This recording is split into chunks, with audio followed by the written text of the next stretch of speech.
All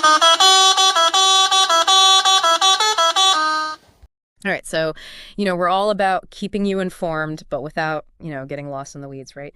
Today, we're going to be diving into the recent earthquake that hit Myanmar and Thailand. Hmm. And we've got, the breakdown of the latest, thanks to a really great summary from Gemini. Yeah, And we're really going to kind of extract, what we need to know and understand, like, the immediate, impact of this really powerful event. exactly. Yeah, you've probably seen a lot of the headlines, flashing across your screens. Right. And our goal here is to really get you kind of a more focused look at what's going on and what the significance of it is. Yeah, so let's just, like, unpack this a little bit. Yeah, I mean, the sheer force of this earthquake is crazy, like a 7.7 magnitude. huge. Yeah. Yeah, and pretty shallow, right? Like only about 10 kilometers deep, with the epicenter in Myanmar. Right. We hear about big earthquakes all the time, but why is that shallow depth particularly concerning when we think about the impact? Yeah. Well, the main thing to think about is that shallow depth essentially means that you're focusing all that energy release much closer to the surface. Okay.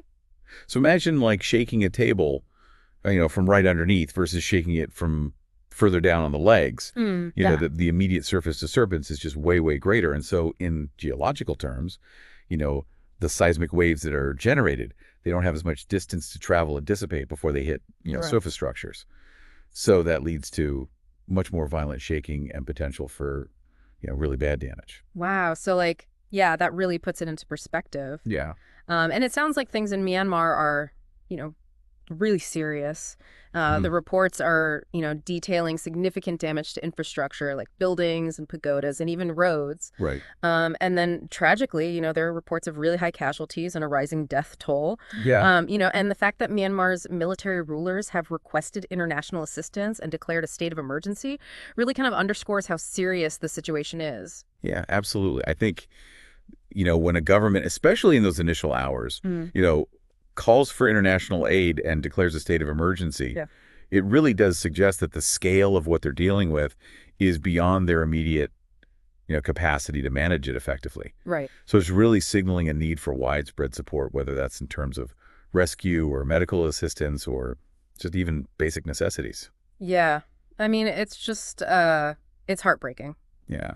And then, shifting gears a bit to Thailand, even though the epicenter was in Myanmar, like the impact was still felt, in Bangkok. Yeah. Buildings were swaying there. And, incredibly, a high rise that was under construction actually collapsed. And that's Yeah. resulted in, fatalities and many missing persons. Right. We're also hearing about disruptions to transportation and business and, evacuations from tall buildings in Bangkok. Yeah. So it really shows you like how far the effects of such a powerful quake can reach. Yeah, I mean, you have to consider that a 7.7 magnitude earthquake is releasing just an unbelievable amount of energy. Right. And that energy can travel, considerable distances through the Earth's crust. Wow.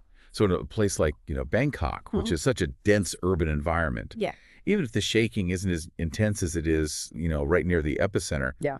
it can still be enough to overwhelm structures, Right. especially those that are maybe under construction or weren't built to, the highest seismic standards. Right. Yeah. And even just the swaying itself, can cause internal damage and lead to panic, which is kind of contributing to the disruptions that we're seeing. And, on top of all of that, like the human cost is just devastating in both countries. Absolutely. The reports are stressing that the death toll is significant and changing really rapidly. Yeah.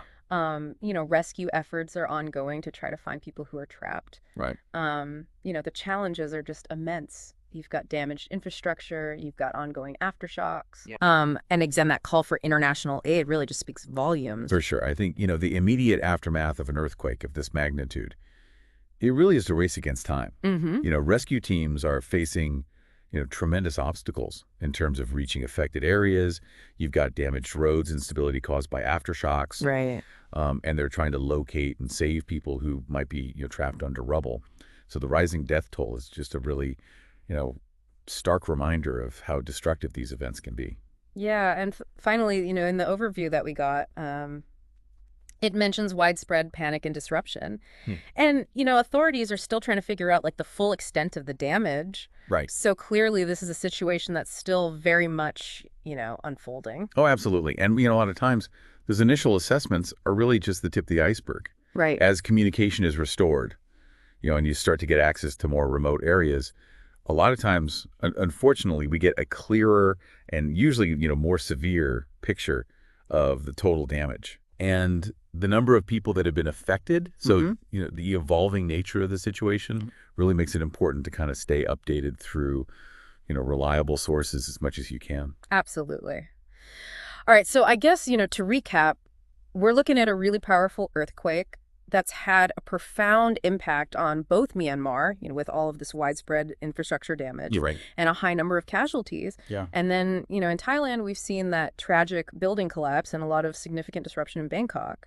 So, both countries are facing a pretty serious and rapidly developing, crisis. Yeah, and I think, it's interesting to kind of consider the different ways that the impact has manifested itself, right? So in Myanmar, the widespread damage to existing infrastructure really kind of speaks to the vulnerability of the region. Right. Whereas, in Thailand, this very focused devastation of that building collapse Yeah. really brings up questions about, construction practices and seismic resilience, even in urban areas that are, a good distance away from the actual epicenter. Yeah, I mean, this really just makes you stop and think about how a single event, like a natural event like this earthquake, can trigger such diverse and, far-reaching consequences across, different geographical areas and, societal systems. Yeah. It really does highlight, the interconnectedness of our world and the challenges that come with, preparing for and responding to disasters of this scale. Absolutely. So I guess the question for you listening is, as we watch this situation unfold, what are your thoughts? What's this prompting you to consider further? Yeah.